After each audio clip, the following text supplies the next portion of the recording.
পানি থেকে এবার চলো আকাশে উড়াল দিই আমরা। সো আকাশের মধ্যে আমরা ভেক্টর দেখি এবার চলো। এখানে হচ্ছে একটা খুব ডেঞ্জারাস ল্যান্ডিং দেখবো আমরা। প্রথমত একটা প্লেন ক্র্যাশ করছে, এত বড় ব্যাপার স্যাপার, বাট ফিজিক্সের মজাটা কি জানো? তুমি প্রকৃতিকে একবার একটা জিনিস অবজার্ভ করার পরে এটা এখানেও যেমন, পানিতেও যেমন, আকাশেও তেমন। সো একটা রুলস শিখলা, এই রুলসটা হচ্ছে তোমার সব জায়গাতে প্রযোজ্য হবে। কি নৌকাটা দিয়ে কিন্তু আমি এবার আকাশকে ব্যাখ্যা করবো। তার আগে একটা জিনিসপত্র দেখে আসি, যে এই ডেঞ্জারাস একটা ল্যান্ডিং দেখে আসি, তারপর আমরা দেখবো যে কীভাবে ডেঞ্জারাস ল্যান্ডিংটা অ্যাভয়েড করা যায়। সো মাঝেও যেমন ভেক্টর শিখে এই জিনিসটা হচ্ছে অ্যাপ্লাই করে, সো পাইলটদেরকেও এটা শিখতে হয়, ভেক্টর শিখে তারা সেই জিনিসপত্র অ্যাপ্লাই করতে হয়। তো চলো আমরা হচ্ছে এই ভিডিওটা দেখে ফেলি, তারপর বুঝতে পারবো। Unbelievable crosswind landing went out happening in York in the UK, and it's a crosswind landing. It's a really hard landing, guys, for pilots. So cross wind landing, যখন তোমার একটা ল্যান্ডিংয়ের সময় কি হয়, একটা ল্যান্ডিংয়ের সময় যখন বাতাস থাকে অনেক, তখন বাতাসকে ক্রস করে তোমাকে ল্যান্ড করতে হবে। সো এই ল্যান্ডিংয়ের সময় একটু লক্ষ্য করে দেখবা যে এখন কিন্তু একটু মানে ব্যতিক্রম আছে। তোমার দেখো যে এই যে চাকাটা কিন্তু এই দিকে আছে, তাই না? এদিক হয়ে গেছে। সো ও কিন্তু চালাচ্ছে কোন দিকে বলো দেখি? চালাচ্ছে হচ্ছে তোমার এই দিকে। সো কারণ ওর রানওয়ে কোন দিকে? এটা তো রানওয়েতে ল্যান্ড করার জন্য সে তো নিশ্চয়ই এদিকেই চালাচ্ছে, সে তো ওদিকে চালাচ্ছে না। রানওয়েতে ল্যান্ড করতে যাচ্ছে, কিন্তু এখানে একটা মানে আচ্ছা আমি অ্যান্সার না বলি। সো কিন্তু এদিকে হেলে যাচ্ছে, তো সেইটা এদিকে হেলে যাচ্ছে। তো হেলে কেন যাচ্ছে একটু কমেন্ট করে ফেলো তো, হেলে কেন যাচ্ছে? সো একটু বাম দিকে হেলে যাচ্ছে, একটু কমেন্ট করে ফেলো। প্লেনটা বাম দিকে কেন হেলে যাচ্ছে? একটু আগে দেখলা যে নৌকাটা কেন বাম দিকে চলে যাচ্ছে? এদিকে আসতেছিল, কিন্তু এই যে স্রোতটা এই পাশে যাচ্ছে জন্য ধাক্কা দিয়ে তাকে বাম দিকে সরিয়ে দিয়েছে। সো তাই যদি হয় তাহলে এখানেও নিশ্চয়ই এই তো রিহান সঠিক অ্যান্সার দিয়ে ফেলেছো। সো তোমরা হিন্টস দিয়ে ফেললাম, তোমরা সঠিক অ্যান্সার দিয়ে ফেললা। এই পাশে নিশ্চয়ই একটা বাতাস যাচ্ছে, এই পাশে বাতাস যাচ্ছে। সো বাতাসের বেগের জন্য জান্নাত বলেছো, হ্যাঁ রাইট, বাতাসের বেগের জন্য। সো এখন তাহলে দেখো, এটা যদি এমন করে ল্যান্ড করে তাহলে কী সমস্যা? এই পাশে তো হেলে যাচ্ছে, আকাশের মধ্যে যেমন খুশি তেমন হেলো, কোনো প্যারা নাই। কিন্তু তুমি যদি এয়ারপোর্টে যদি কখনো যাও, তাহলে এয়ারপোর্টে দেখবে যে তোমার ধরো ওখানে তো মানুষজন আছে পাশে, এই পাশে মানুষজন দাঁড়ায় আছে, এই পাশে প্লেন তোমার রানওয়েতে এখানেই ল্যান্ড করবে। তুমি যদি এই পাশে হেলে ইচ্ছা মতো মানুষকে যে লাগাই দাও তাহলে হবে? এটা তো একটা ডেঞ্জারাস জিনিস, যেটা আসলে প্লেনটা কন্ট্রোলের মধ্যে নাই। সো মানে পরবর্তীতে একটু কন্ট্রোলের মধ্যে আনার চেষ্টা করা হবে। সো আমরা প্রথমে ডেঞ্জারটা দেখাই, সো এই ডেঞ্জারাস ল্যান্ডিংটা দেখাই, তারপর আমরা দেখবো যে ভেক্টর দিয়ে কিভাবে একটা মানে প্লেনকে ক্র্যাশ থেকে বাঁচানো যায়, প্রবলেমটা দেখি, তারপর হচ্ছে সলিউশনটা বলবো। Unbelievable crosswind landing went out happening in York in the UK, and it's a crosswind landing. It's a really hard landing, guys, for pilots to do. Pay attention to the runway right there. You can see the plane going a little bit sideways. That's because of the wind, and we're about to land right now, actually, right there. That's the runway. All right, they're really low here with the trees. You see that?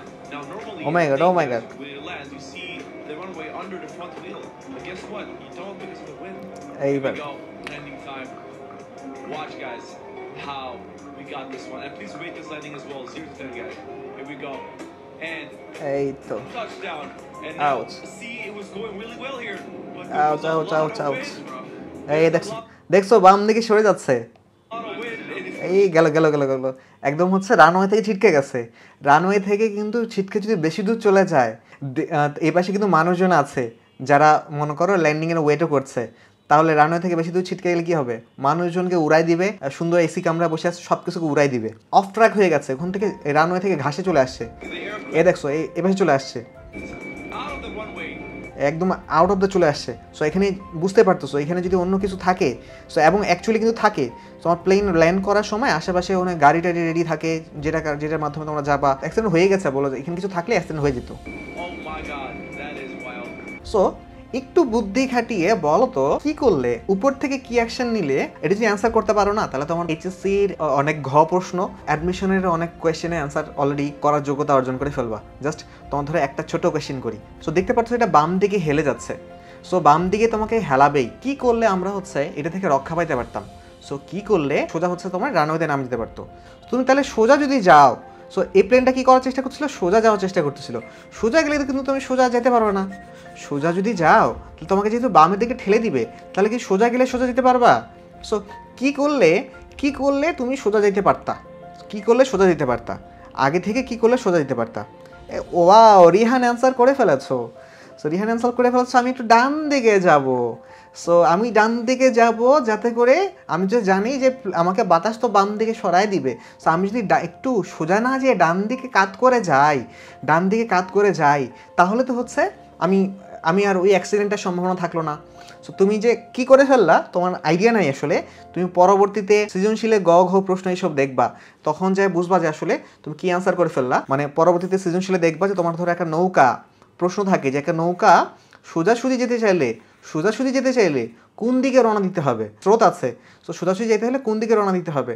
Maximum পোলাপান এই কোয়েশ্চেনটাই বোঝে না, অঙ্ক তো করে আসে কিছু সূত্র মুখস্থ করে। তো কেন আসলে একটু রিহান বলো, এটাও তোমার পারার কথা, তো প্রশ্নটা এমন কেন সোজা যেতে হলে কোন দিকে রওনা দিতে হবে, আজব কথা, সোজা যেতে হলে সোজা দিকে রওনা দিতে হবে। কিন্তু যেহেতু স্রোতটা ওকে ডানে সরাই দিবে, সো তার মানে ও সোজা গেলে তো সোজা দিকে যেতে পারবে না, সোজা গেলে তো একটু ডান দিকে বেঁকে যাবে, এমনি যাবে। সো তার মানে ও যদি আসলেও সোজা যেতে চায় তাহলে ওকে কী করতে হবে, একটু সোজা না যায় একটু বাম দিকে রওনা দিতে হবে, সোজা না যেয়ে কী করতে হবে, একটু বাম দিকে রওনা দিতে হবে। সো আমাকে যেমনে ঠেলবে, আমি যদি সোজা যেতে তাহলে একটু তার অপোজিট দিকে করতে হবে। রানওয়ে আছে সোজা, আমি ডান দিকে যাবো কেন? সো আমার পার আছে সোজা, আমি হচ্ছে হুদাই এই পাশে তেরা করে যাবো কেন? আমি যাবো কারণ আমি জানি যে আমার স্রোত হচ্ছে আমাকে ধাক্কায় সোজা বানাই দিবে। আমি এই পাশে ডান দিকে সরে যাব কারণ হচ্ছে আমি জানি আমার বাতাস হচ্ছে আমাকে ধাক্কায় বামে সরাই দিবে। সো যাতে রিহান বলেছে যাতে বাতাসের কারণে বাম দিকে সরে ট্র্যাকে ল্যান্ড করে, রাইট। সো এই জিনিসটাই হচ্ছে যে ক্রস উইন্ড ল্যান্ডিং বলে। সো এই জিনিসটা ভেক্টরের একটা চমৎকার প্রয়োগ। এবং তোমরা আসলে মানে এখনও কিন্তু আমরা পড়াশোনায় কিচ্ছু ঢুকিনি, না ভেক্টর কাকে বলে, না লব্ধি কাকে বলে, না নদী নৌকার অঙ্কের কনসেপ্ট কি, একটাতে ঢুকিনি। বাট তোমাদের আইডিয়া নাই তোমরা আসলে কোন লেভেলের কনসেপ্ট আসলে ডান করে ফেলছো। সো খেলতে খেলতে আমরা হচ্ছে এক্সপেরিমেন্ট দেখতে আমাদের কিন্তু অনেক সৃজনশীলের গগ হয়ে এবং হচ্ছে তোমার যে অ্যাডমিশনের অনেক কনসেপ্টের ম্যাথ করার কনসেপ্ট হচ্ছে ডান হয়ে গেছে। সো চলো যে ক্রস উইন্ড ল্যান্ডিং বলছি এটা অ্যাকচুয়ালি এবার একটু দেখে আসি। সো দেখো এটা এবার তোমরা পুরোপুরি বোঝার কথা।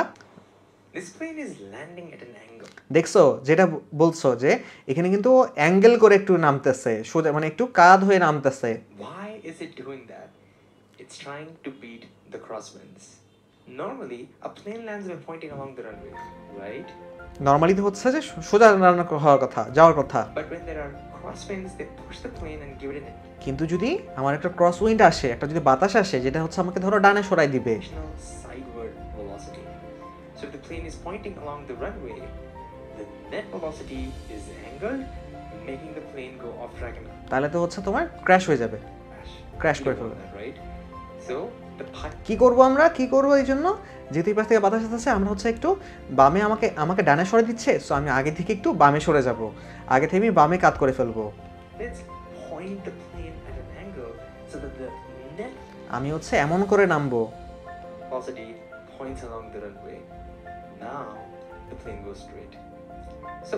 plane approaches the runway at an angle, but once it touches down, friction can take care of the crosswinds. So the sideward velocity disappears and the plane can turn back and continue normally. See. It's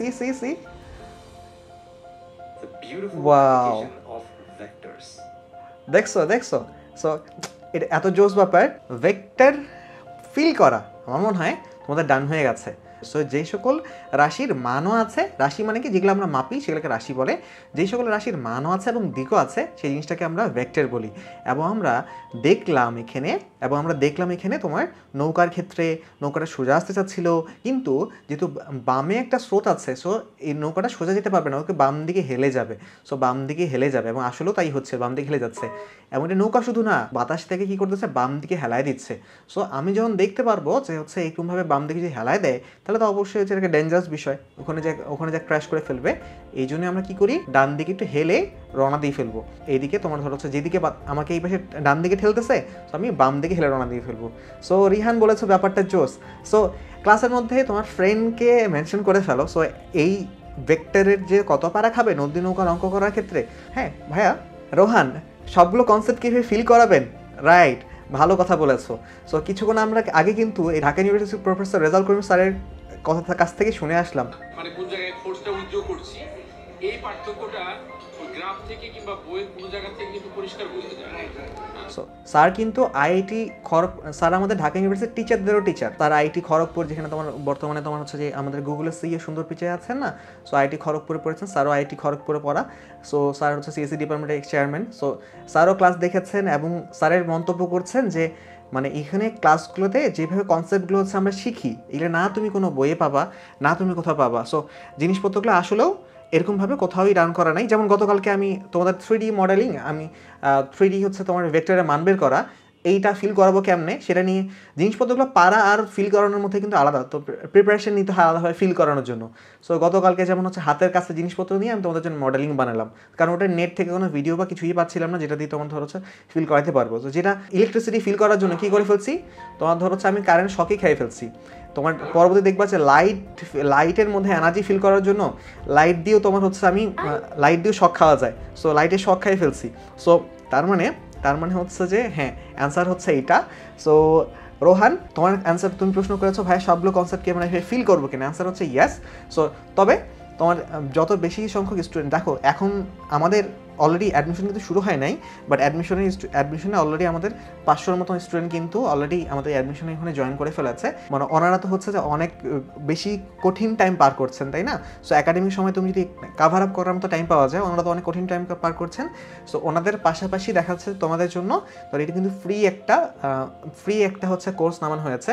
so এইখানে আমি চাই হচ্ছে তোমরা উৎসাহ, মানে তোমাদের ফ্রেন্ডদেরকে নিয়ে যত বেশি ফ্রেন্ডরা মিলে তোমরা এখানে ক্লাস করবা, তত আসলে আমি মোটিভেটেড হবো তোমাদের জন্য হচ্ছে কাজ করার জন্য, কারণ জিনিসপত্রগুলোর পিছনে কিন্তু আসলেও সময় দিতে হয়। হ্যাঁ, সো তোমরা ফ্রেন্ডদেরকে মেনশন করে দিবা। সো ক্লাস শেষে তো ক্লাস নোটটা হচ্ছে একটু গ্রুপের মধ্যে পোস্ট করবা, পোস্ট করে হচ্ছে ফ্রেন্ডদেরকে জানান দিবা, তাহলে হচ্ছে যে আমিও মোটিভেট হব, আমিও তোমাদের জন্য আরও বেশি কাজ করতে ইন্সপায়ার্ড হব। এবং হচ্ছে ইনশাল্লাহ প্রত্যেকটা টপিকই হচ্ছে আমরা এইভাবে, মানে এটা কিন্তু বেশ বড় একটা জার্নি। আমি যে চ্যালেঞ্জটা নিয়েছি যে পুরো ভেক্টর, গতিবিদ্যা, নিউটন বলবিদ্যা, এই সব পুরোটা জিনিস কিন্তু তোমরা হচ্ছে ফ্রি করাবো। হ্যাঁ, তার মানে অনেক বেশি তোমার ধরো হচ্ছে যে মানে ক্লাস কিন্তু ভালো পরিমাণ নেওয়া লাগবে। হ্যাঁ, সো এই পুরো জার্নি জুড়ে যাতে করে আমরা মোটিভেট থাকতে পারি। যদি এমন হয় যে তোমার ধরো যে আমরা জানি পেইড একটা কোর্স নামালে, সো মানে এটা যে ফ্রি এটা তো অনেকে আশাই করছো না, পেইড একটা কোর্স নামালে স্টুডেন্ট অনেক ভর্তি হয়ে যেটা, তারপর তো সিরিয়াসলি ক্লাস করতেই। সো ফ্রি হয়ে যদি তোমাদের উপস্থিতি কম থাকে, ইন দ্যাট কেস কিন্তু তখন হচ্ছে হয়তো বা অন্য ব্যাপার স্যাপার হাতে হতে পারে, যেটা আমি চাই না। সো ওই জন্য তখন তোমরা হচ্ছে কী করবা, তোমরা হচ্ছে অবশ্যই তোমার ফ্রেন্ডদেরকে মেনশন করে দিবা। অ্যান্ড তো না হলে তোমার ফ্রেন্ডও পরে ধরবে তোমাকে যে এত জোস ক্লাস তুই করছিস, আমার জানিস নি কেন। তো মেসেঞ্জার গ্রুপ আছে, মেসেঞ্জার গ্রুপে কথাবার্তা বলবো। সো চলো আমরা ভেক্টর ফিল করবো, ডান হয়ে গেল।